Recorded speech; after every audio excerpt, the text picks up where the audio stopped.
The warship Tessara floated quietly in deep space.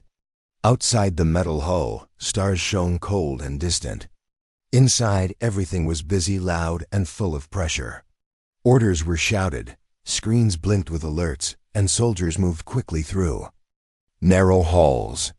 The war with the machine race, called the Null, had reached a dangerous point. In a small room near the lower deck, Raffi, a human communication officer, stood silently. He looked around the space. There was one bed, one table, and 2 lockers. Not much else. A tall figure entered behind him. Veluan, a soldier from the alien race Yulari, moved without sound. Her thin arms ended in 3 sharp fingers. Her skin was smooth, dark green, with patterns like leaves in the wind. Her large black eyes blinked once. Then she said in a soft, flat voice, "You are Officer Raffi." "Yes," Raffi replied, adjusting the strap on his shoulder bag. He tried not to stare. He had never shared a room with a Yulari before. In fact, he had never even spoken to one. They both stood there for a moment, unsure of what to do. Then, Veluan walked to the left locker and placed her bag inside. Raffi did the same on the right. "I guess we're sharing this room," Raffi said, half to himself. Veluan nodded. "For harmony between species," she replied, her voice still quiet. And without emotion, Raffi gave a small smile, but it faded quickly. He didn't know what to say after that. The air between them felt cold, even though the room was warm. For the first few days, they barely spoke. Raffi did his job in the command center, sending coded messages to other ships, reading reports, and warning about enemy signals. Veluan worked in recon, scouting enemy positions from small, fast ships. They came back to their room at different times. When one was awake, the other was asleep. The single bed was wide enough for 2, but they never used it at the same time. Veluan would sleep on the far left edge, her back straight, her face turned to the wall. Raffi would do the same when it was his turn. Sometimes Raffi would find something strange. A pattern in the blanket, a tiny stone left near the pillow. Once, he found a folded piece of cloth shaped like a bird. He didn't touch it. He didn't ask. They were close in distance, but far apart in every other way. One evening, Raffi sat at the small table with a datapad. He was reading a message from Earth. His sister had sent him an old photo. It showed their family at a beach. He stared at the faces, the sky, the ocean.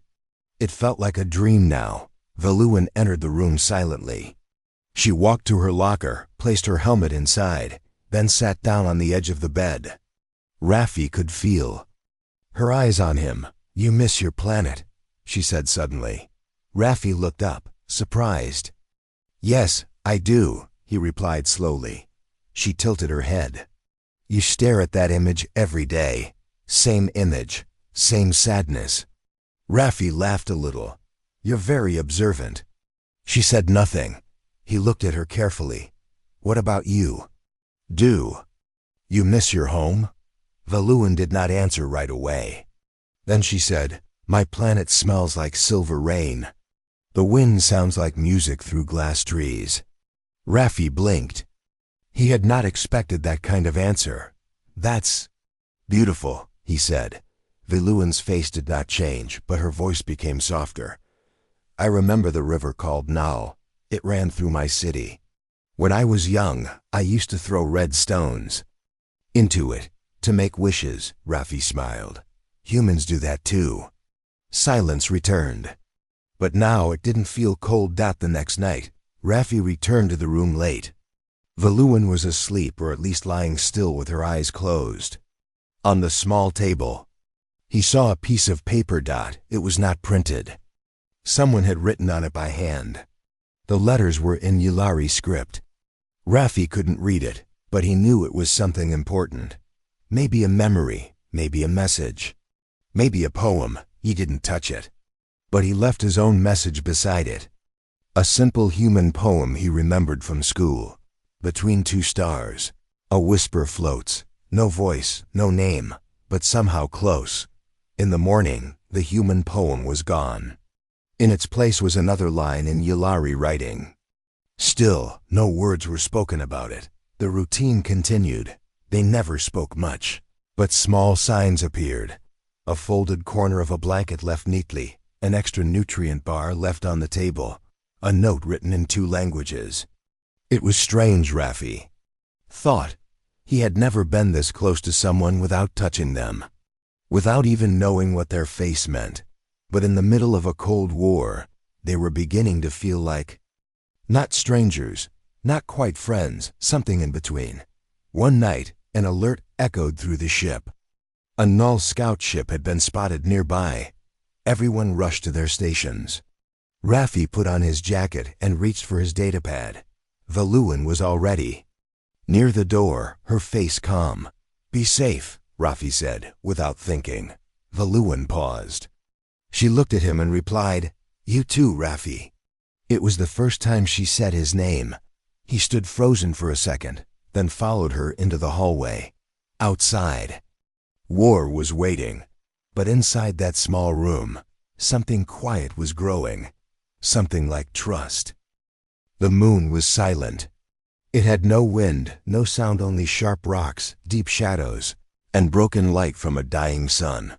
Raffi lay flat behind a cracked boulder, his helmet screen flashing red. His heart beat fast. The mission had gone wrong. What was supposed to be a quick scan for null activity had become a disaster. Their small scout ship had crashed during landing.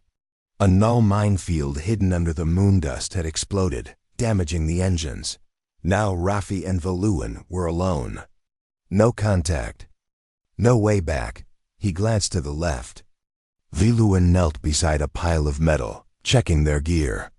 Her green skin looked darker under the moonlight. Her movements were smooth but quick, focused. "Anything?" Raffi asked, his voice low through the suit radio. "Com system burned." "Signal lost," Valuan replied calmly. "We must wait for pickup." Raffi sighed. "How long?" 2 to 6 hours. "If they noticed our crash." He nodded and leaned back against the rock. "Great." They had walked for nearly 2 hours after the crash to find shelter. Now they sat in a small cave, hidden behind thick rocks. The temperature was dropping.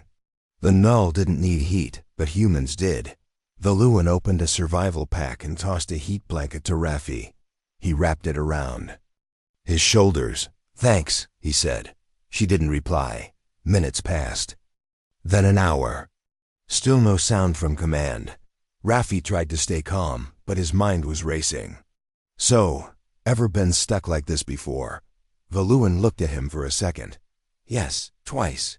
"Did you make it both times?" "I am still here." He chuckled lightly. "That's a good sign." Valuan placed a small device between them. It gave off a faint orange glow. Enough to warm the air, not enough to show up on null sensors. Raffi looked at her. "You really don't talk much, do you?" She paused, then answered, "Yulari speak with purpose." "Words are not decoration," Raffi smiled. "In that case, I speak too much." "Yes," she said. Then, after a beat, but not in a bad way, time moved slowly. Outside the cave, shadows shifted. The stars blinked like distant fires. Inside, silence stretched long. Raffi finally asked, "What was that thing you left on the table last week?" "That little paper with strange symbols." Valuan looked surprised. "A memory. Written in old Yulari style. From my childhood." "What did it say?" She hesitated, then answered. "It said, 'My feet were small, but I ran far chasing stars I could not name.'" Raffi blinked. "That's poetry." Valuan nodded. "Yes, you returned a human poem." He smiled. "I wasn't sure you'd read it." "I did. I kept it." Raffi felt something stir in his chest, something gentle and warm. "We write poems during war, huh?" "Poems survive when machines do not," she replied. A sharp sound made them both turn. But it was only a rock slipping near the cave entrance. Still, They drew their weapons and waited. After a moment, the silence returned. Raffi lowered his gun and spoke again. I used to write poems too, before I joined the fleet. You stopped? He nodded. No time. No peace. My words started sounding angry. I didn't want to read them anymore. Valuan tilted her head. That is sad. Raffi looked at her carefully. You surprise me. I thought your people didn't show emotion. Most do not. We are trained to hide it, but it is not gone. Just quiet. Another pause. Then Valuan said, when my sister died, I wrote her a sky poem. I read it on her last night, then burned it. Raffi's eyes softened.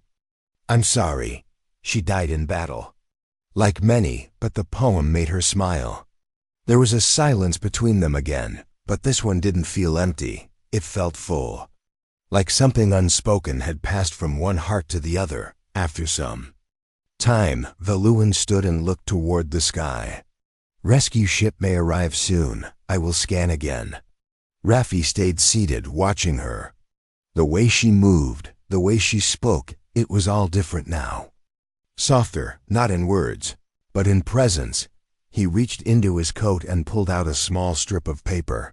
He wrote, I sat with a stranger on a dead moon, but her silence felt warmer than fire. He folded it and placed it on a nearby rock. He didn't say anything about it. 2 hours later, lights appeared in the sky. The Alliance dropship hovered above the surface, lights blinking as it lowered. Valuan and Raffi packed quickly, sending a coded flare to confirm location.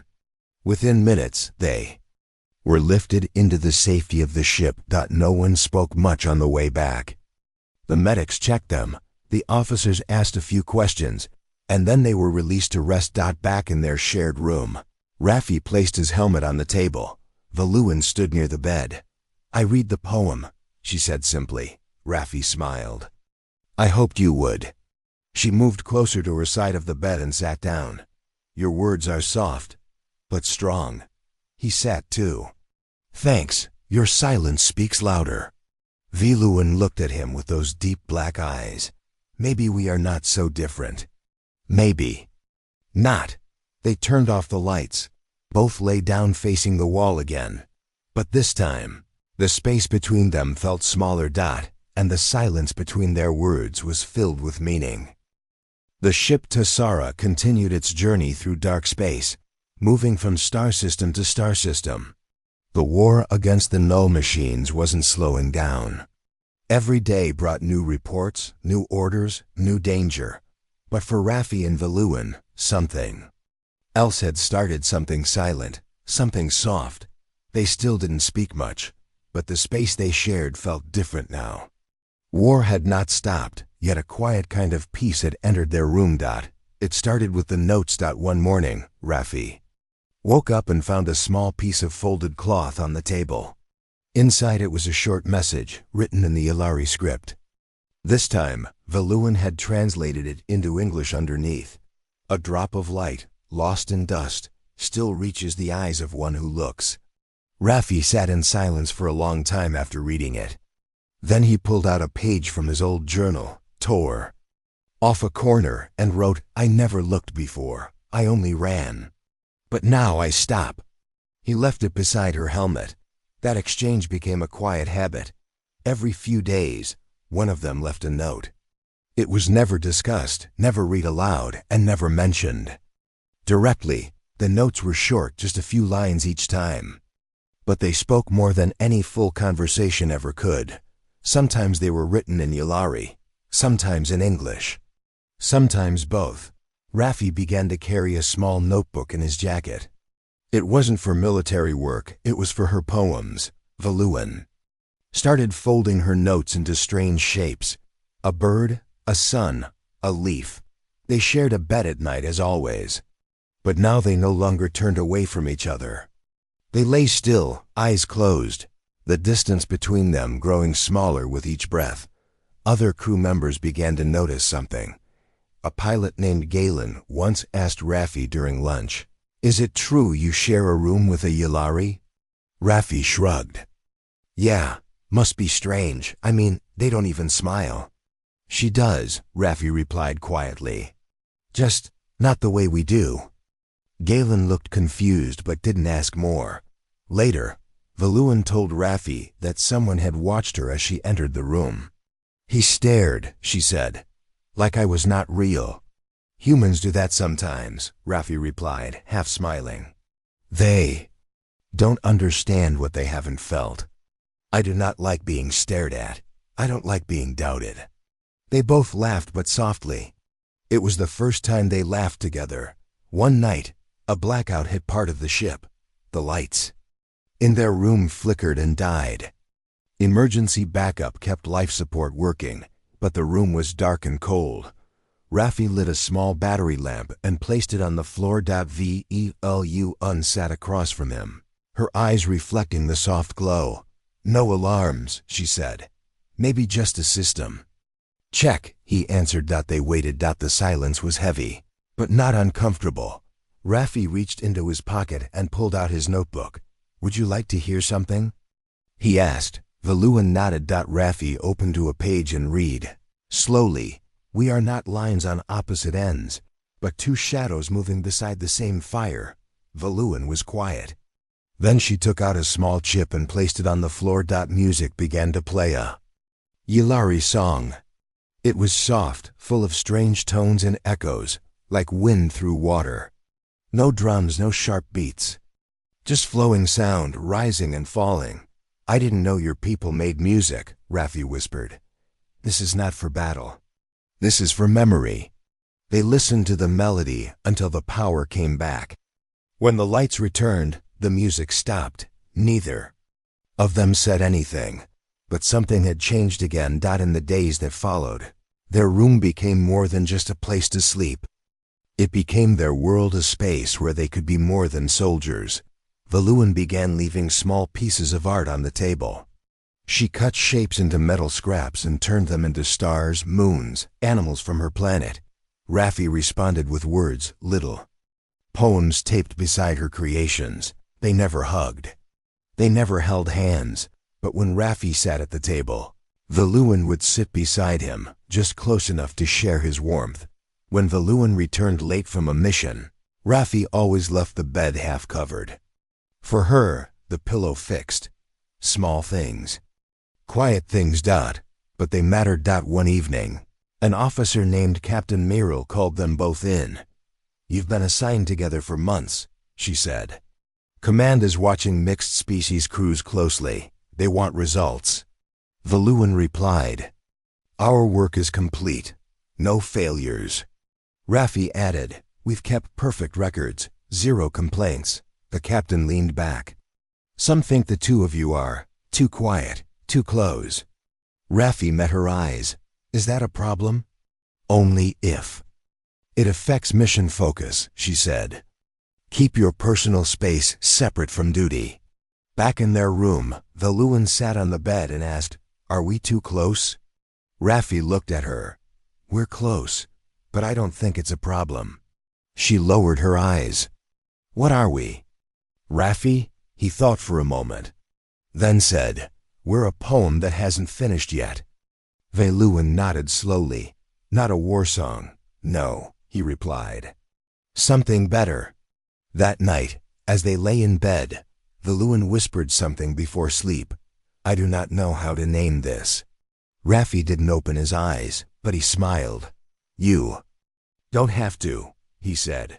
Some feelings don't need names.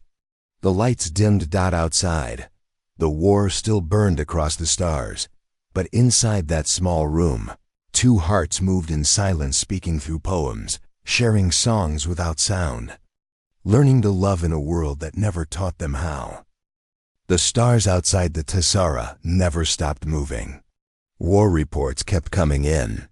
Null machines were attacking more often and more deeply into Alliance space.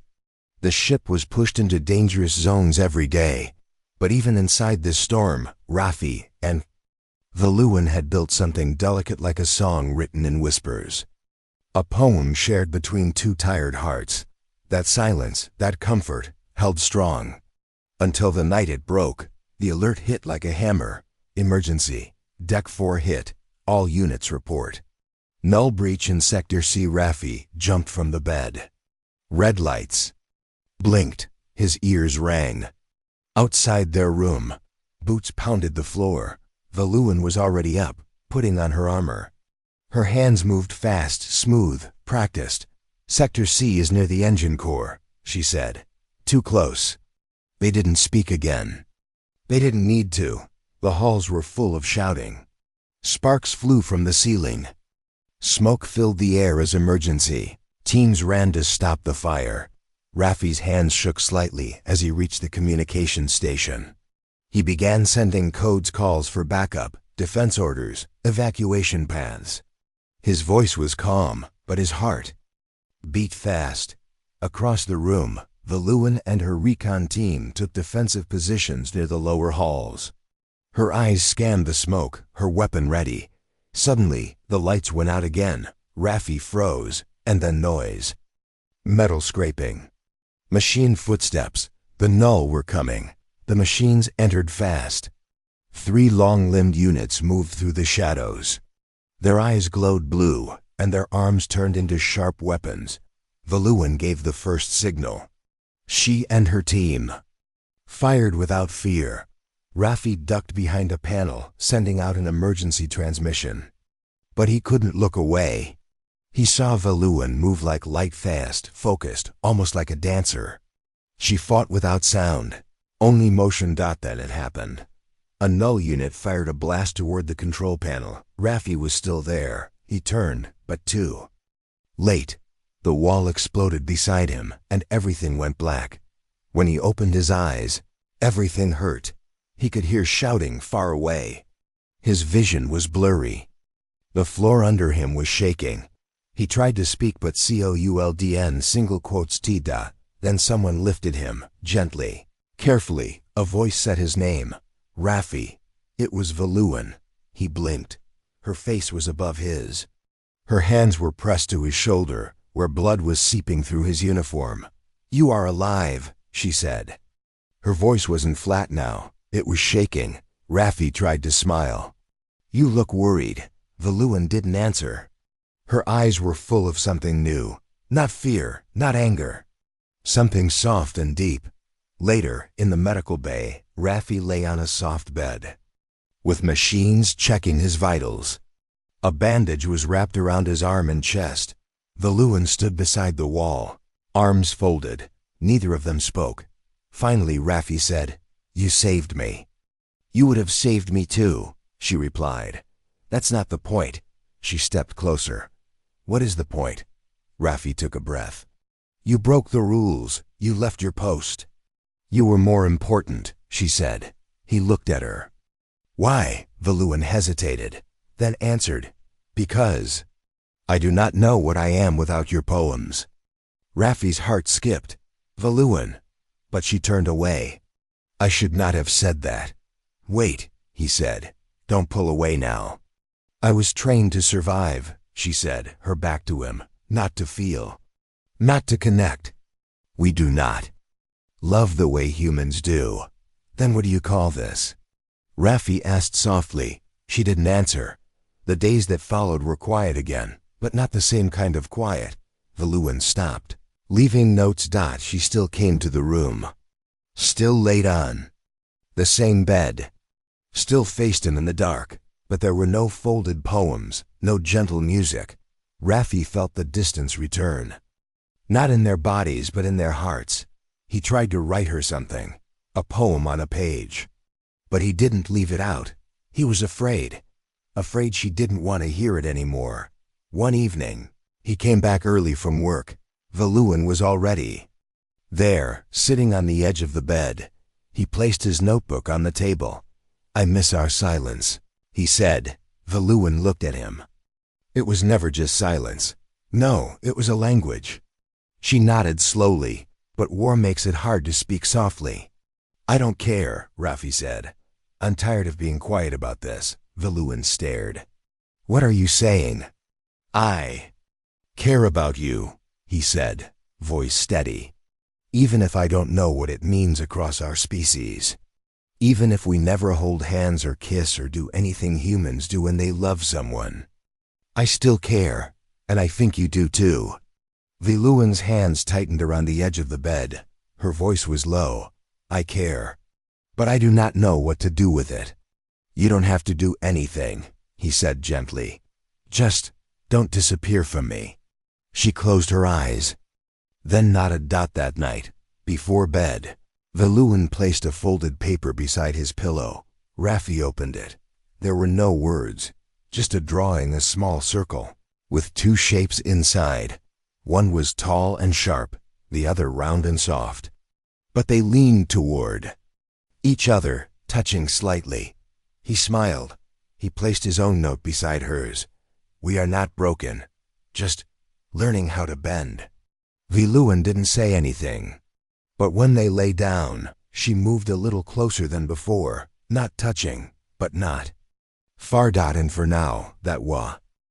The war outside kept growing louder, but the room Raffi and Veluwen shared had become quiet again, too quiet. There were no more poems on the table, no more drawings, no more songs. The warmth that once lived between them had faded, like a dream. Forgotten after waking up, Veluwen had changed. She still came to the room, still laid down beside Raffi each night, still folded her hands neatly before sleep. But she didn't speak unless needed. Her voice had returned to the old, emotionless tone. Raffi noticed everything. He noticed how she avoided eye contact, how she left the room earlier in the morning, how she no longer waited for his replies to her words. And he noticed something else too, the sadness in her silence. He tried to break it. He left a note again on the table, his handwriting careful. I never asked you to stay close, but now I fear your distance more than war. The next day, the note was gone. But no reply came. That hurt more than if she had said something cruel. One evening, Veluwen returned later than usual. Her boots were dusty. Her armor had scratches. Raffi sat on the bed, waiting, trying to hide the worry on his face. You're hurt, he said. No, she replied, removing her gloves. Just tired, he nodded. They sent you on a mission again. Yes. You didn't tell me. It was not required. Raffi stood slowly. You always told me before. Veluwen looked away. It was only a short mission. That's not the point. Then what is the point, Raffi? He stepped forward, trying not to raise his voice. You're shutting me out. We were something. And now you treat me like a stranger again. Veluwen's face didn't change, but her voice cracked, just a little, because it is easier. Easier? Raffi asked, stunned. Double quotes, yes. If I let this grow, it will become something I can't control. And I was never trained to hold something that breaks so easily.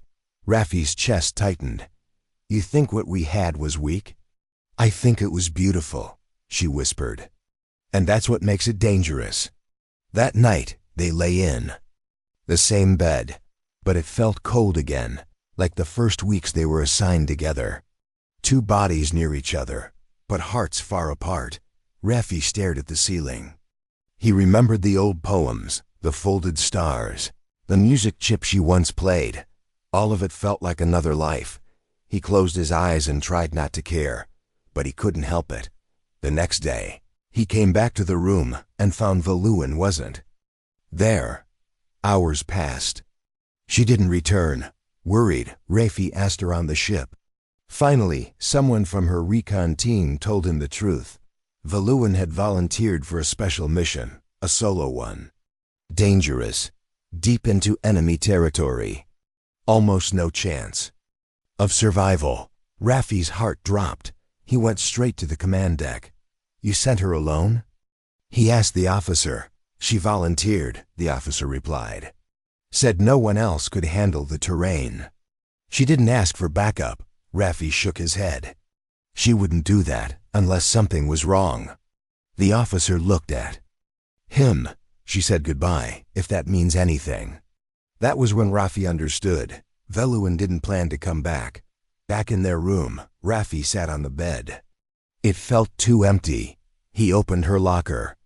For the first time, he looked inside. There were only a few items: a clean uniform, a small knife, and a folded square of cloth. He opened it carefully. Inside was a single sentence in her language, with a translation beneath it. I do not know how to say love, but I feel it every time I sit beside you. Raffi sat still, eyes wet, heart heavy. He whispered, "Then why did you leave?" He didn't sleep that night. Instead, he pulled out his notebook and wrote, "She left like wind." No goodbye in her voice, only in her silence. He folded the paper and placed it beside her pillow, just in case. The next morning, the news came. Valuan's ship had reached the null perimeter. Then it disappeared. No signal. No return. Command marked her as Mia missing in action. Raffi didn't accept it. He went to the captain. "Send me out there. It's suicide," she said. "I don't care. I know where she was going. I can find her." The captain stared at him. "Why?" Raffi answered, without fear. "Because she saved me. Now it's my turn." He prepared. Quickly, just a small scout ship, one flight plan. One goal. Find Valuan. He didn't leave a note behind. He didn't say goodbye. He just took her drawing, the circle with two shapes leaning toward each other, and placed it in his pocket. As the stars flew past the window of his ship, Raffi whispered to himself, "She loved me like a stranger in a poem, but I am not a stranger anymore. I know her heart, and I'm going to bring her home." The war could wait. Love could not. The stars outside were cold and silent, like always. But inside Raffi's ship, everything was burning: his thoughts, his fear, his hope. He moved fast through the dark space sector where Valuan had disappeared. The mission log showed her ship entering the null zone 3 days ago. No return signal. No trace. Raffi refused to believe she was gone. He studied her flight path again. Her plan had been to scan the null's hidden supply station. Most scouts avoided that route. It was surrounded by electromagnetic clouds that blocked signals.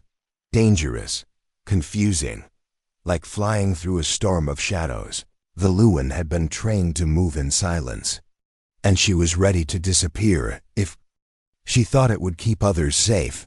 That's what scared Raffi the most. She didn't expect to come back. He entered the cloud zone. The stars vanished outside the windows. Only static filled the screen. His ship rattled as he passed through a thick energy belt. His hands stayed tight on the controls. He whispered, "Valuan, if you can hear me, please hold on." There was no reply. Just silence. An hour passed. Then the ship's scanner caught something: a heat signature. Faint, weak, but alive. He leaned closer to the screen. That's a life sign. It was far below, on a rocky moon covered in dust and broken machine parts.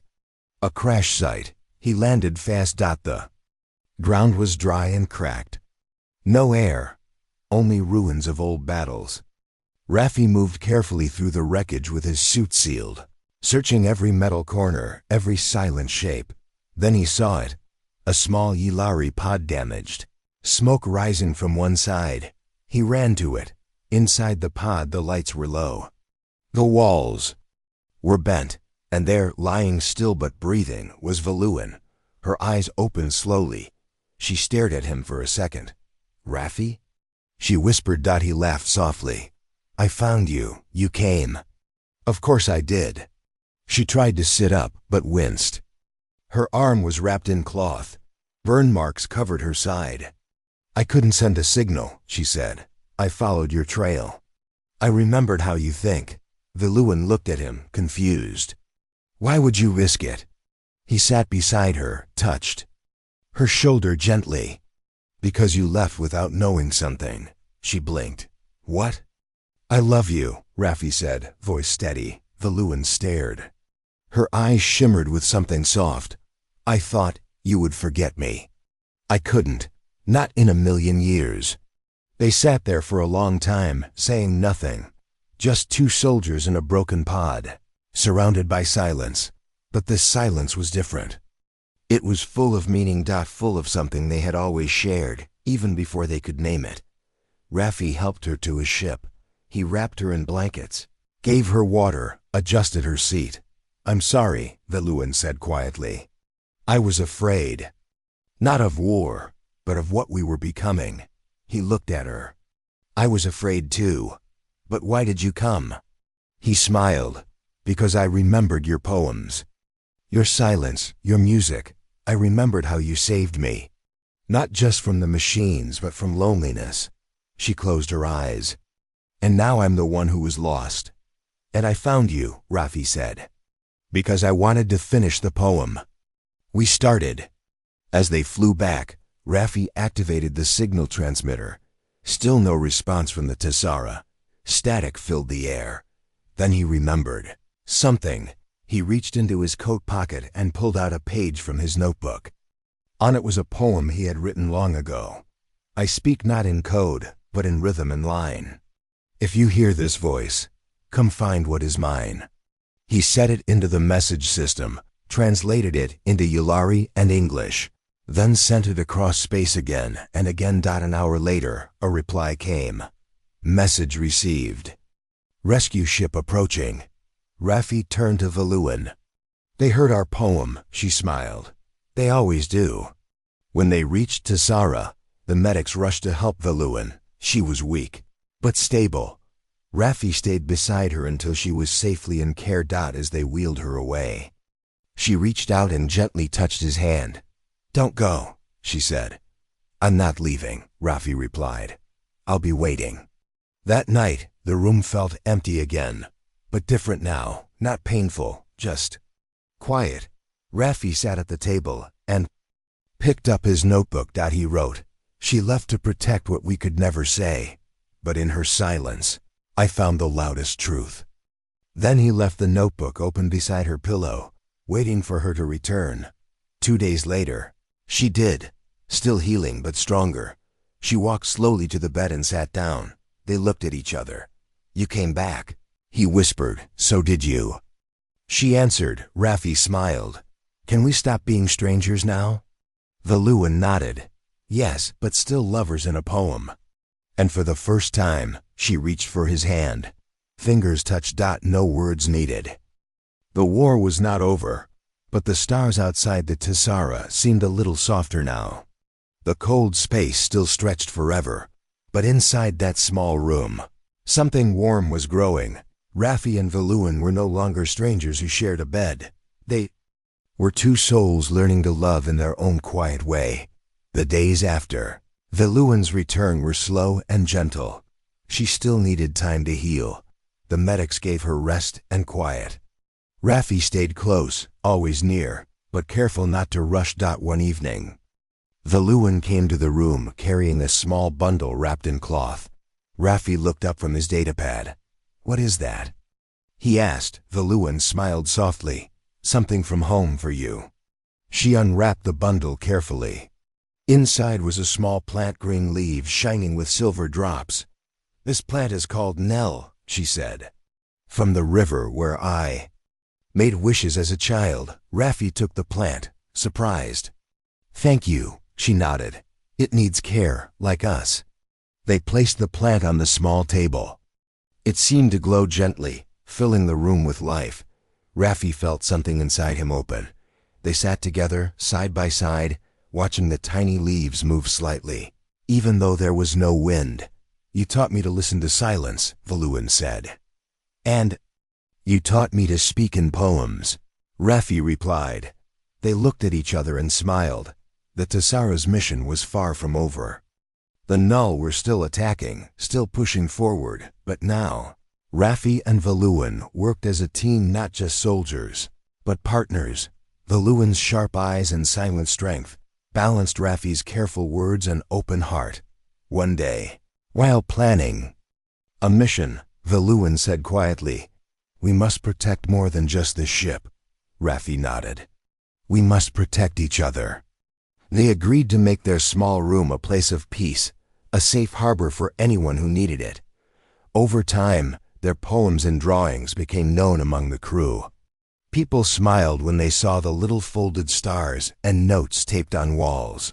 Their Quiet stories spread not as gossip, but as a hope. In a universe full of war and fear, two different beings had found a way to share love without words. One night, as the ship traveled through a quiet star field, Valuan and Raffi sat on the bed. She reached out and took his hand. "This is strange," she said, "to touch and feel without fear." Raffi squeezed her fingers gently. "It's because we trust each other." She looked into his eyes. "Maybe that is the strongest language of all." He smiled. "Maybe it is."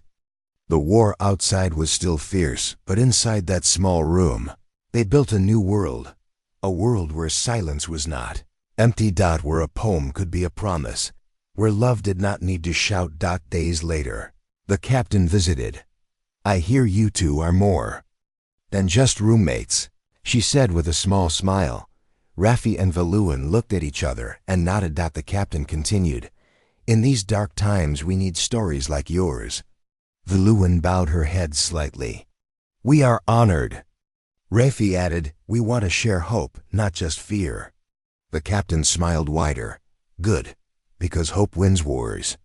One evening, Raffi found another note beside his pillow. This time, it was Valuan's handwriting in both Yulari and English. "Though we once loved like strangers, now we share a home, not just a bed." Raffi held the paper close. He whispered, "Not just a bed." He turned to Valuan and smiled. She smiled back. They sat quietly, hand in hand, under the soft light of the tessera.